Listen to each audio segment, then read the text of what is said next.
Les archives du Centre d'histoire de la Résistance et de la Déportation. L'histoire comme vous ne l'avez jamais entendue.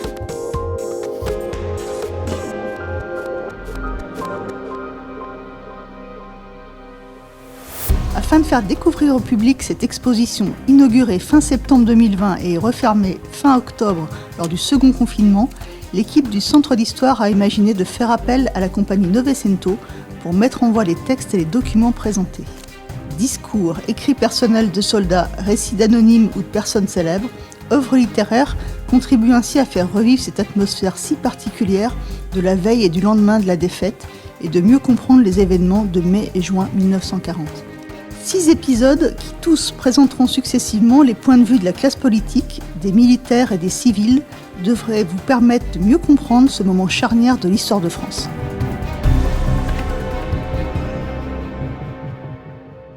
Épisode 6. Penser et analyser la défaite. Le caractère exceptionnel de la défaite de 1940 génère très vite une abondante production littéraire et historiographique. Les premiers historiens étaient souvent des acteurs témoins, ayant tenté d'analyser les événements, souvent à chaud, comme Marc Bloch, mobilisé comme officier. Ce processus d'explication de la défaite va le conduire à refuser et à penser sa propre résistance. Si les historiens n'ont jamais cessé leurs recherches sur la défaite pour en comprendre les mécanismes, leurs travaux ne seront que peu diffusés et compris dans la société française, qui encore aujourd'hui se représente cet événement de façon quasi mythique, en s'appuyant sur des films populaires, des images de propagande pas toujours identifiées comme telles et des récits familiaux. Témoignage d'un soldat et d'un historien.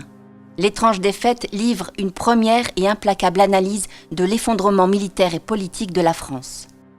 Rédigé à chaud dès l'été 1940, mais avec la pleine maîtrise des outils de l'historien, l'essai sera publié de manière posthume après l'exécution de Marc Bloch par les Allemands le 16 juin 1944. Véritable monument littéraire, le texte rend compte de la défaillance militaire et politique d'une nation, tout en révélant les valeurs constitutives d'un engagement à venir. Nous venons de subir une incroyable défaite. À qui la faute ? Au régime parlementaire, à la troupe, aux Anglais, à la 5e colonne, répondent nos généraux. À tout le monde, en somme. Sauf à eux. Que le père Joffre était donc plus sage. Je ne sais pas, disait-il, si c'est moi qui ai gagné la bataille de la Marne. Mais il y a une chose que je sais bien. Si elle avait été perdue, elle l'aurait été par moi. Sans doute entendait-il surtout rappeler par là qu'un chef est responsable de tout ce qui se fait sous ses ordres. Peu importe qu'il n'ait pas eu lui-même l'initiative de chaque décision, qu'il n'ait pas connu chaque action. Parce qu'il est le chef et a accepté de l'être, il lui appartient de prendre à son compte, dans le mal comme dans le bien, les résultats. La grande vérité que cet homme simple exprimait si simplement prend cependant aujourd'hui un sens encore plus plein. Au retour de la campagne, il n'était guère dans mon entourage d'officiers qui en doutât. Quoi que l'on pense des causes profondes du désastre, la cause directe qui demandera elle-même à être expliquée fut l'incapacité du commandement. Je ne prétends nullement écrire une histoire critique de la guerre, ni même de la campagne du Nord. Les documents pour cela me manquent et aussi la compétence technique. Mais il est, dès maintenant, des constatations trop claires pour qu'on hésite à les formuler sans plus attendre. Beaucoup d'erreurs diverses, dont les effets s'accumulèrent, ont mené nos armées au désastre. Une grande carence, cependant, les domine toutes. Nos chefs, ou ceux qui agissaient en leur nom, n'ont pas su penser cette guerre. En d'autres termes, le triomphe des Allemands fut essentiellement une victoire intellectuelle, et c'est peut-être là ce qu'il y a eu en lui de plus grave. Les Allemands ont fait une guerre d'aujourd'hui, sous le signe de la vitesse. Nous n'avons pas seulement tenté de faire, pour notre part, une guerre de la veille ou de l'avant-veille. Au moment même où nous voyons les Allemands mener la leur, nous n'avons pas su ou pas voulu en comprendre le rythme accordé aux vibrations accélérées d'une ère nouvelle. Si bien qu'au vrai, ce furent deux adversaires appartenant chacun à un âge différent de l'humanité qui se heurtèrent sur nos champs de bataille. Nous avons en somme renouvelé les combats, familiers à notre histoire coloniale, de la sagaie contre le fusil, mais c'est nous, cette fois, qui jouions les primitifs. Jusqu'au bout, notre guerre aura été une guerre de vieilles gens ou de forts anthèmes, engoncés dans les erreurs d'une histoire comprise à rebours. Une guerre toute pénétrée par l'odeur de moisi qu'exhale l'école, le bureau d'état-major du temps de paix ou la caserne. Le monde appartient à ceux qui aiment le neuf. C'est pourquoi, l'ayant rencontré devant lui, ce neuf, et incapable d'y parer, notre commandement n'a pas seulement subi la défaite, pareil à ces boxeurs alourdis par la graisse que déconcerte le premier coup imprévu, il l'a accepté. Mais sans doute nos chefs n'auraient-ils pas, avec autant de coupable complaisance, succombé à ce découragement dont une sage théologie a fait un des pires péchés, s'ils avaient été seulement mal assurés de leur propre talent.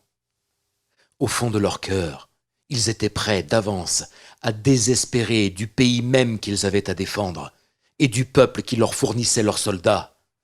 Ici, nous quittons le domaine militaire. C'est plus loin et plus profond qu'il faut chercher les racines d'un malentendu trop grave pour ne pas devoir compter parmi les principales raisons du désastre. C'est à partir de 1952 que le général de Gaulle se lance dans la rédaction détaillée des événements de la Seconde Guerre mondiale qui vont donner lieu à la parution des 3 tomes de Mémoires de guerre. Malgré le titre, il ne s'agit pas d'une autobiographie, mais d'un témoignage sous forme de mémoire, proche de l'analyse de l'historien. Succès critique et d'édition, traduit dans près de 25 langues, il se vendra à près de 2,5 millions de volumes. Les extraits que nous vous proposons d'entendre proviennent du premier tome, L'Appel, paru en 1954. Dans ce premier opus, l'auteur analyse, d'une part, les erreurs de la stratégie militaire et les faiblesses du pouvoir politique, et parallèlement raconte l'homme seul, ou presque, qui dit non à l'armistice pas encore signé et refuse la défaite française. Une telle conception de la guerre convenait à l'esprit du régime.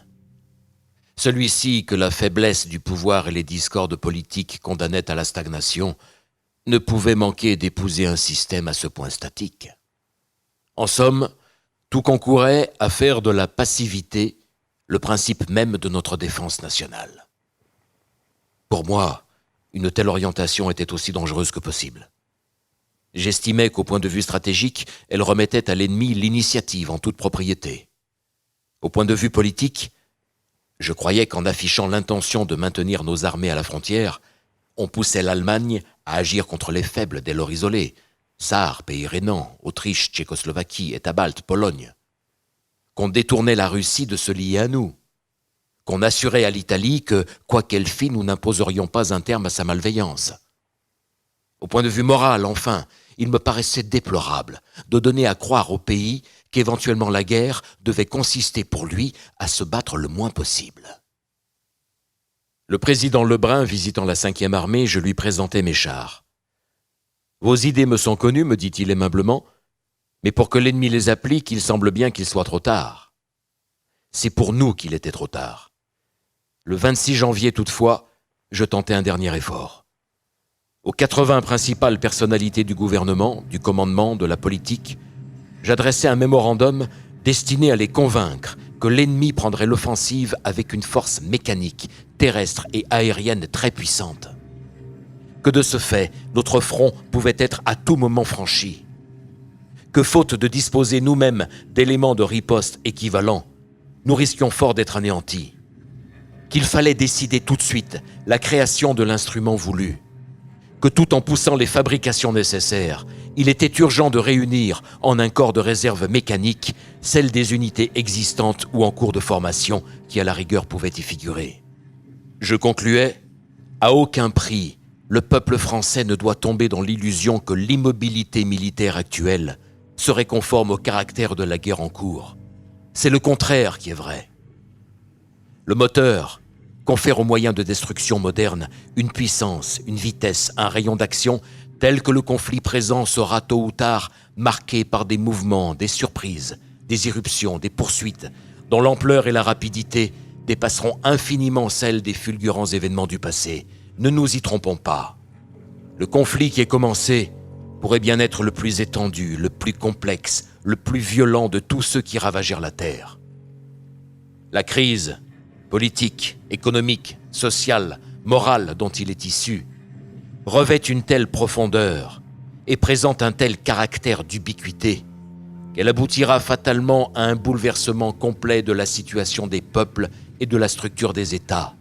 Or, l'obscure harmonie des choses procure à cette révolution un instrument militaire, l'armée des machines, exactement proportionnée à ses colossales dimensions.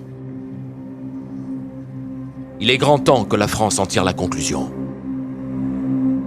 Mon mémorandum ne provoqua pas de secousse. Alors, au spectacle de ce peuple éperdu et de cette déroute militaire, au récit de cette insolence méprisante de l'adversaire, je me sens soulevé d'une fureur sans borne. Ah, c'est trop bête, la guerre commence infiniment mal. Il faut donc qu'elle continue. Il y a pour cela de l'espace dans le monde. Si je vis, je me battrai, où il faudra, tant qu'il faudra, jusqu'à ce que l'ennemi soit défait et laver la tâche nationale. Ce que j'ai pu faire par la suite, c'est ce jour-là que je l'ai résolu. Dès qu'il fut reconnu que le général Weygand n'était pas l'homme pour la place, il eût fallu qu'il la quittât, soit qu'il demandât sa relève, soit que le gouvernement en prit d'office la décision. Il n'en fut rien. Dès lors, le généralissime, emporté par un courant qu'il renonçait à maîtriser, allait chercher l'issue à sa portée, savoir la capitulation. Mais comme il n'entendait pas en assumer la responsabilité, son action consisterait à y entraîner le pouvoir. Il y trouva le concours du maréchal, qui, pour des raisons différentes, exigeait la même solution. Le régime, sans foi ni vigueur, opta pour le pire abandon. La France aurait donc à payer non seulement un désastreux armistice militaire, mais aussi l'asservissement de l'État. Tant il est vrai que face au grand péril, le salut n'est que dans la grandeur. M. Paul Reynaud ne crut pas devoir prendre sur lui des décisions aussi exorbitantes de la normale et du calcul. Il essaya d'atteindre le but en manœuvrant. De là, en particulier, le fait qu'il envisageât un examen éventuel des conditions de l'ennemi, pourvu que l'Angleterre donnât son consentement. Sans doute jugeait-il que ceux-là même qui poussaient à l'armistice reculeraient quand ils en connaîtraient les conditions et qu'alors s'opérerait le regroupement de toutes les valeurs pour la guerre et le salut. Mais le drame était trop rude pour que l'on pût composer. Faire la guerre sans ménager rien ou se rendre tout de suite, il n'y avait d'alternative qu'entre ces deux extrémités. Faute pour M. Reynaud de s'être tout à fait identifié à la première, il cédait la place à Pétain, qui adoptait complètement la seconde. Il faut dire qu'au moment suprême, le régime ne ferait aucun recours au chef du dernier gouvernement de la Troisième République. Assurément, beaucoup des hommes en place répugnaient à la capitulation. Mais les pouvoirs publics, foudroyés par le désastre dont ils se sentaient responsables, ne réagissaient aucunement. Tandis qu'était posé le problème dont dépendait pour la France tout le présent et tout l'avenir, le Parlement ne siégeait pas. Le gouvernement se montrait hors d'état de prendre encore une solution tranchée.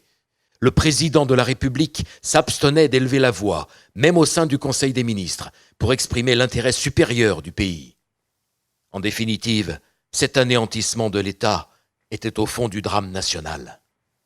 À la lueur de la foudre, le régime paraissait dans son affreuse infirmité, sans nulle mesure et sans nul rapport avec la défense, l'honneur, l'indépendance de la France.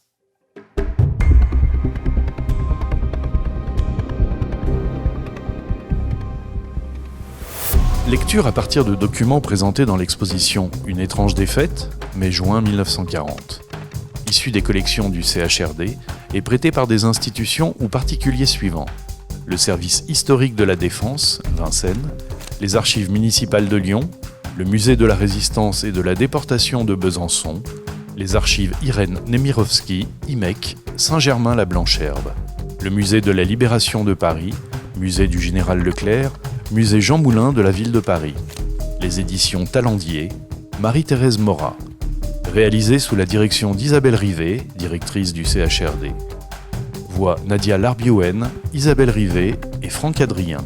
Musique Pierre Demange. Réalisation Thierry Delix. Direction artistique Céline Fayet.